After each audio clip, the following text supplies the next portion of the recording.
Good morning. Oh, that's better. Oh, I look shiny. That's that shea butter.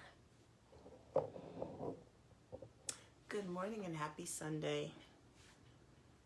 It's Sunday. It's the Sun's Day. I hope everyone has had a good weekend so far, thus far.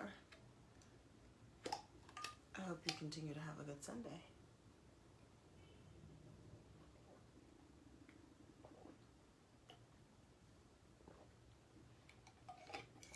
I woke up thirsty this morning. All right. Good morning and welcome. This is day 25 of the Prosperity Plan, and I didn't title this because I don't know what I'm talking about today. I don't have like something that has come to me. So let's go on this wild journey together, shall we? So this is all based on the Abundance book by John Randolph Price. It is a 40-day journey into abundance, and it's really centered around expanding your mind when it comes to prosperity and abundance, and understanding that you are a divinity and you are this divine I am power that created you. You are the creator.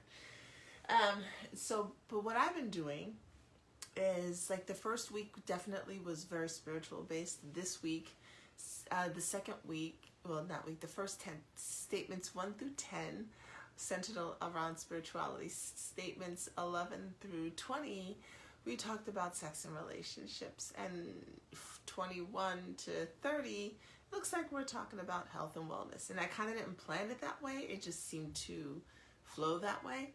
But we'll see what happens today. I don't know. It could be, choice, divine choice, source energy's choice today. Okay, so the statement for today is, money is not my supply. No person, place, or condition is my supply. My awareness, understanding, and knowledge of the all-providing activity of the divine mind within me is my supply. My consciousness of this truth is unlimited, therefore my supply is unlimited. I'm going to read it again. Money is not my supply. No person, place, or condition is my supply. My awareness, understanding, and knowledge of the all-providing activity of the divine mind within me is my supply. My consciousness of this truth is unlimited, therefore my supply is unlimited. So as I was reading this to you all, what started to come to mind to me was healing. And our ability and our capabilities to heal ourselves of almost anything. But I have to add in that sometimes the healing is not about getting rid of the thing. Right? So there are people who may have something terminal, right? It's been, it's been shown, it's terminal. Some people somehow heal from that and it's poof, it's gone from their bodies. Some people don't, even if they're doing the same things. And then some people live with it. A perfect example, not a perfect example, but an example of someone who's living with it is Chris Carr. I've followed her for years. She does this juicing thing, and she has an inoperable brain tumor. And apparently she's supposed to be gone a long time ago. It's her diet and lifestyle that have kept her alive this long. But the tumor is still there, right? No matter how healthy she lives, how much she does clean eating and raw vegan or whatever it is that she's doing, the tumor is still there. It's not going anywhere.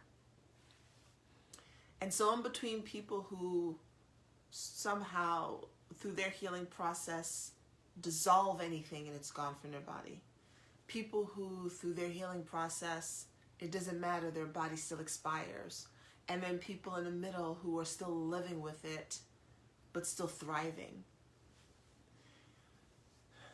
That's when we have to think about the other part of our healing. It's not just about our bodies. Our bodies are one part, one piece of our healing.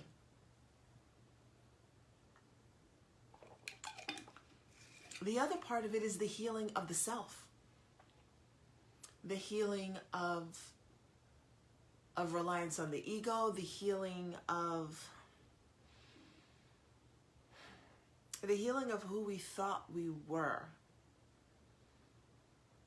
and the discovery of who we actually are. There's healing in that. There's an immense amount of forgiveness that often needs to take place in that.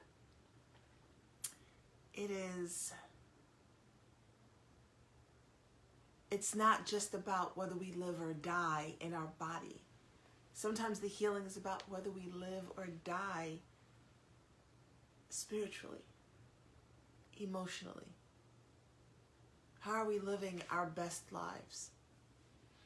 Some of us may encounter an illness for which there is no cure of any kind, and know that we have a limited amount of time left. And perhaps we cannot heal ourselves from the thing that's ravaging our body. But maybe that's not the purpose, as much as we might want to stay here. Maybe the situation we're going through is about us just healing ourselves in other ways, or being an example to others of how to handle this journey with compassion and grace, because we're all going to end up in the same place, you know? Like we're all going to end up dying. It's just that those who may have a terminal illness know it sooner than the rest of us do. So sometimes healing our bodies isn't about getting rid of the thing that might cause us to leave this realm sooner.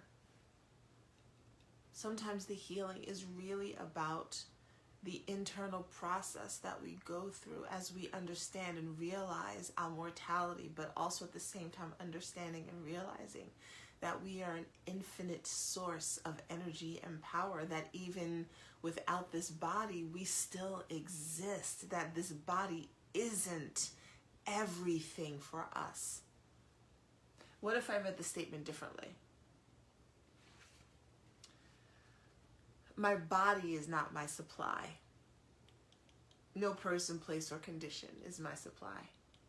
My awareness, understanding, and knowledge of the all-providing activity of the divine mind within me is my supply. My consciousness of this truth is unlimited. Therefore, my supply is unlimited. Your body is not your supply.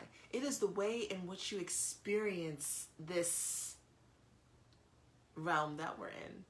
Your body is the way in which you touch and taste and smell and hear and do all of the wonderful things. Your body is the way in which your soul can connect with another through hugging and kissing and intercourse. Your body is the way in which you can experience pleasure while you're here, but your body is not your supply. And so when we talk about healing, and some people are like, well, how come, I did all these things, or so-and-so, right? Because we're still here. So-and-so did all these things and they still weren't healed. They still died anyway. Yeah, their body did. But maybe their healing journey wasn't about healing their body. Maybe their healing journey was about forgiveness. Maybe it was about living out those last days, months, weeks with joy and really feeling into the human experience. Maybe their healing wasn't about getting rid of whatever it was that was in them. And maybe that should be the focus instead, right? I mean, if we're talking about healing, Instead of focusing on, well, let's find a way to heal the body, why don't we focus on let's find a way to just to work through the self? Because this healing is an ongoing thing. Like, it's not a process that you reach this endpoint and you stop. It's not this thing that you do that it's like, oh, I finished. Healing has become this catchphrase, this word, but really, really what healing is this process of unfolding, of unraveling who you are without all the stuff and the shit that family and society and, you know, religious beliefs have piled on top of your purpose. And so maybe if you have something in your body, instead of trying to, because that can cause such stress, right? And we know that stress starts to do things to our cells that we don't want it to do. If we try to focus on just healing the body, we're missing the point. Maybe it's the body trying to tell us something instead. There's this mass over here, you know, on my left side. Maybe my body's trying to tell me that I need to release a grip on something and let go of this tightness.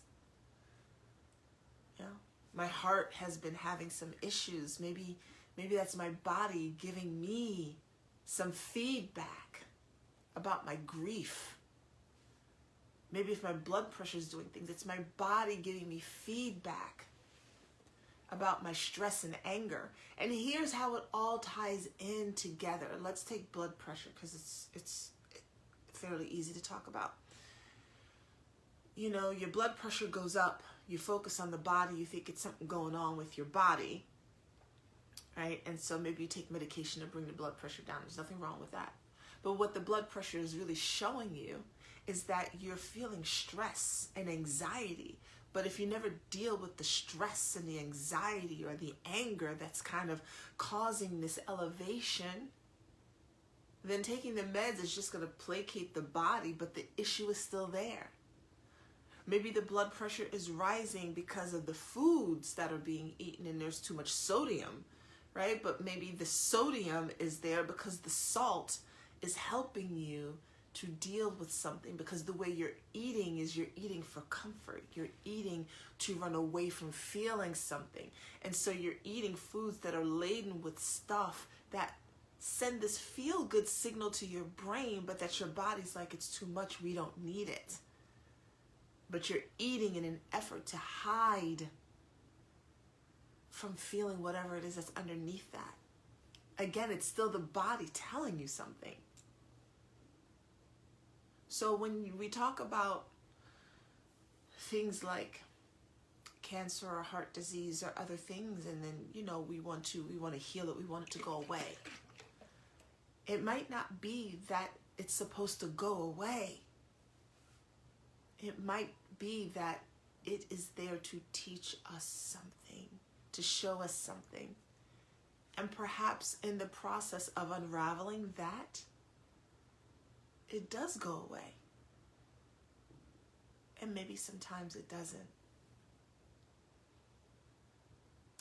And so that's part of the acceptance of having this human body that's so unpredictable. It really is. Like, you could do all the things and still become sick with something, right? You could do all the things right and still something happen. Which is kind of this proof that the healing of the body isn't so much about the body, but it's about what the body is telling us. Because you can have people who, you know, eat junk food all their lives and live till 98, and somebody else who's a runner and eats all the clean foods and somehow passes away at 42. Because it's not just about our bodies. It's about the journey of our soul and what it's here to do. And maybe when something happens to us, when an illness happens, instead of just looking at how can I make my body better, let's look at internally, how can I dig into to the mystery of all of this? How can I live through it, live with it? Maybe we focus on that when we're focusing on healing the body, because the body is not your supply. No person, place, or condition is your supply. Your awareness, understanding, and knowledge of the all-providing activity of the divine mind within you is your supply. Your awareness of this truth is unlimited. Therefore, your supply is unlimited. Think about people who live with terminal illnesses, knowing that they will eventually leave. How do they live with all the joy that they can muster? And why don't we do that? Those of us who don't have we all have terminal illness in a way, it's called death. But why is it that those who know are able to say, all right, well, I have this many days left. Let me make the most of them. Why are the rest of us taking those days for granted? We're going to end up in the same place eventually. Why aren't we already living in joy? Why aren't we already just experiencing this life unfold one day at a time? Because the only difference between us and someone who knows that their body is going to expire soon is that they kind of know somewhere around the date, and the rest of us don't. Take today and live in joy. Don't make all these attempts to try and heal your body from everything, but try and understand what's underneath, what's happening in your body.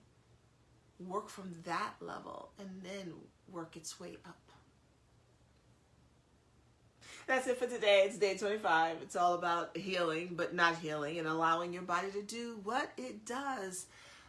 I hope you all are having a fantastic Sunday. I hope you continue to have a fantastic Sunday. Thank you for watching. Thank you for watching the replay. Thank you for watching on YouTube when I get this fucker up there, because I'm so behind in putting the videos up, and my apologies. I'm going to go work on a few videos now. Anyway, thank you all for being here, and you have a fucking abundant day. Bye.